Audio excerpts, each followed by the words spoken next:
You're selling your whole body for a job that tomorrow will replace you if you drop dead.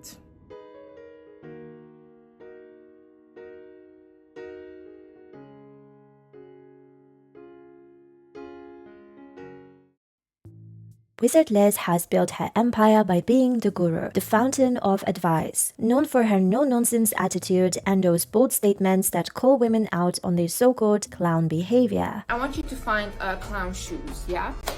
When you find the clown shoes, I want you to take them and put them on because that's what you are. But recently, the internet hasn't exactly been cheering her on, from a string of messy cheating scandals to a brand new controversy where she's accused of mocking 9-to-5 workers. Now, after all the drama, it seems like Wizard Liz is going back to what made her blow up in the first place, those bold, unapologetic statements, but this time, the reaction is pretty mixed. Some people are here for it, while others, they're just not having it. There's honestly a lot to unpack here, so let's break down exactly what kind of advice she's giving now and whether her message has actually changed since everything went down. Hey guys, it's Dana. I'm back from my little break. If you know, you know. Welcome back to another deep dive into internet BS. Don't forget to hit that subscribe button so you don't miss what's coming next. So Wizard Liz recently dropped a video titled "Women Should Love Money." I believe that women should love money.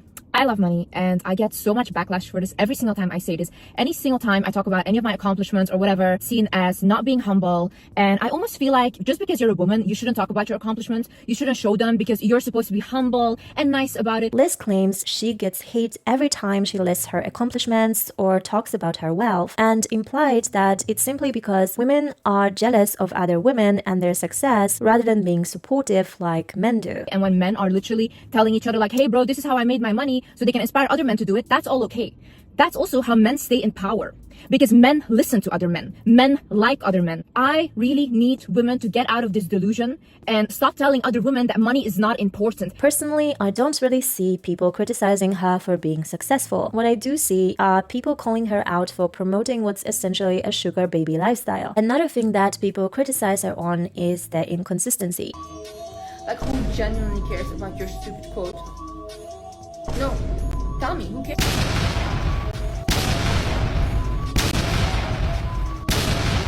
For example, she once said her ex Landon was her soulmate, love at first sight, manifested him, nobody else existed, the whole fairy tale. The first day we connected and started talking to each other when we both in Santorini, we couldn't stop talking about marriage. We couldn't stop talking about starting a family, and which is crazy because I've never been the person to want to commit to someone. I've never been the person to want to start a family or feel like, oh, I want to start a family with this person. I've never felt safe enough to do that. But there was something within him that made my inner child feel so safe. But later she turned around and said he was suffocating her and suggested she wasn't even interested that much at first, but he sent her 10K, so she went anyway. He's like, I want to do anything for you. Like, I want to take care of you. Like, send me your bank account details or your PayPal. So I was like, okay, let me do it. Let's see what he does.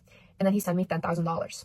And then I thought, wow, like he's literally sending me $10,000, so I would reply to his messages. So the criticism isn't about her having nice things or being successful. Liz also made a point about men respecting and admiring other men no matter what. But that isn't, however, entirely true. Guys who build something through hard work, intelligence, or dedication, they get respect from both men and women. But someone like Andrew Tate, who made his money off webcam girls, isn't really respected by all men. Liz basically said that women who claim money isn't the most important thing are delusional. Go online, I see so many women say, money is not the most important thing. We shouldn't talk about money. We should talk about love. Delusion. Everyone agrees money matters. It pays for food, shelter, and gives you a better quality of life. No one's arguing that. But what people are actually saying is that money shouldn't be the top priority when choosing a partner. Some truly nasty individuals can easily hide behind expensive gifts, designer bags, and fancy dinners. When people talk about choosing a life partner, they usually mean picking someone who's hardworking, emotionally intelligent, kind, reliable, someone with solid intrinsic values. Being swayed by a Rolex on 10K is not a healthy way of selecting a partner, and people simply pointed that out. Women can now make our own money, buy our own property, and overall be independent. So men don't need to be seen in these traditional roles of being the sole provider because they no longer provide anything or access to anything that women ourselves do not have access to already. We have the privilege to not be in the same place as our mothers, grandmothers, and the women before them, and we owe it to ourselves to make choices that reflect that. And that means choosing a partner from a place of standards instead of survival. Liz compared working a 9-to-5 9 to 5 job to selling your body, and people didn't take it well, understandably. You work every single day. You go to a job every single day, a 9 to 5 that pays you 2K a month. Yeah. You have maybe 2 weeks in your life free to go on vacation. You're selling your whole body for a job that tomorrow will replace you if you drop dead. You love money more than me because you're giving your whole life up for that. I love freedom. I'm willing to work smart in order to gain more money so I can be free. There's been a growing trend online where people bash 9 to 5 work and glamorize quick money schemes, whether it's being an influencer, flipping courses, or selling some kind of get-rich-fast dream. I will not trade a 9 to 5 for 24 hours. I will not trade a 9 to 5 for 24 hours. Have you noticed that many of the people that you see online promoting freedom, they're always busy? They're never relaxing. They're never outside, not worried about the growth of their business. That's because they don't have a system, they have a job. And I will not trade a 9 to 5 for 24 hours, and neither should you. Everyone says start a business, be your own boss, post online, and live free. But the truth is, freedom doesn't always come with entrepreneurship or social media success. Sure, you might escape your 9 to 5, but now you're working 24/7. Deadlines, algorithms, clients, they don't just clock out and disappear. The freedom people imagine often comes after years of discipline, failure, and grind. A tricky thing about being a creator on TikTok, they do not like when you take a break from posting. I swear, even if I just don't post for one day, engagement goes down, lose followers. So yeah, owning your time is possible, but only if you're willing to earn it first. And it's important to keep in mind that it's not always guaranteed. I'm willing to work smart in order to gain more money so I can be free. You have to start adapting that mentality. Stop demonizing money. So if you have a lack mindset around money, or you have a fear of money, because that's very normal, everyone demonizes money all the time. Maybe you also need therapy to work on your limiting beliefs around money. Those comments about therapy are really getting too wizardless. Using men for money doesn't exactly fit the definition of working smart. It may be easier if you're conventionally attractive, but it doesn't require strategy or skill. Use the patriarchy and your system against them. Make them pay for their loss. Similarly, going viral by chance isn't a strategy either. I started making money from YouTube 4 years ago. After my first video, it immediately went viral.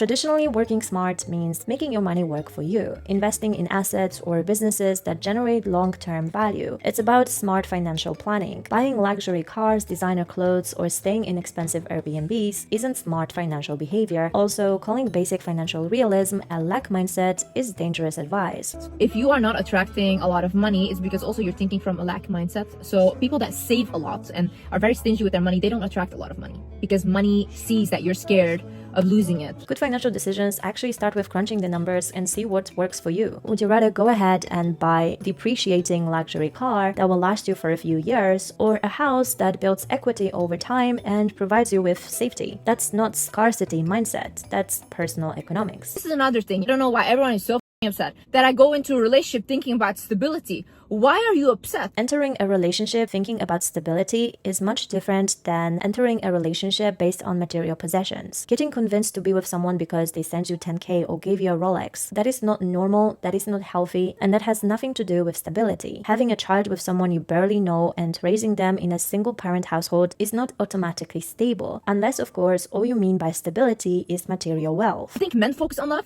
You think men sit there and think, oh wow, I just want love? No, of course not. Because men want to lead the world. In order to lead a capitalistic society, you need money. Money is power. If a lot of women start focusing on money and stability instead of the delusions that they're fed by society constantly, we would go to a matriarchy. We would go to a society where women are ruling. I agree with Liz in here that it's important to have your own money and independence because life is unpredictable and everyone should be able to support themselves and be their own person rather than relying on their partner. That said, Liz's response comes across as overly emotional and shaped by her past experiences. No matter how much she emphasizes independence or that women don't need men, she wanted a life partner. She's shared how happy she was in the past, and of course when betrayal happens, your perspective naturally shifts. The reality, most people, regardless of gender, want a life partner, someone close to walk with them through life. That's why selecting a partner based on merit and intrinsic qualities is so important. Choosing a partner based on shared values, ethics, and respect lowers the risk of future trauma more than selecting based on material possessions. Like demonize me, oh my god, she accepted 10K, she folded for 10K. You guys fall for a good morning text. You guys get turned on because a guy sends you good morning. That doesn't turn me on. Looking at a guy just thinking, oh, he's pretty, I've never thought that in my life. I find women very beautiful. I think they're beautiful creatures, yes. But men, just because I'm looking at them, oh wow, he's so beautiful, oh my god, I want him now. No. I think, what can a man do for me? How can he provide for me? And here it is, the sugar baby lifestyle in full display. Accepting money in exchange for affection or companionship is the definition of transactional relationship. There's no need to sugarcoat it or call it being smart. It's selling your body for financial benefit. This approach will naturally attract certain type of people. Men who may not prioritize merit, respect, or equality. Men who truly value their partner will want her to succeed, be strong, and they will express love and attention through who they are. The same applies in reverse. Relationships thrive on mutual respect, shared principles, and intrinsic compatibility, not transactions. If you're a girl that wants a sugar daddy, then just go to sugar daddy. No, don't. You don't need to do that. Like, you can do it all yourself. You don't need to rely on a man. Like me, for instance, I did not need a man to get to where I am. I didn't have OF, I didn't have a sugar daddy, I didn't have a rich husband. I just put in hard work and self-belief. And if I can do it, so can you.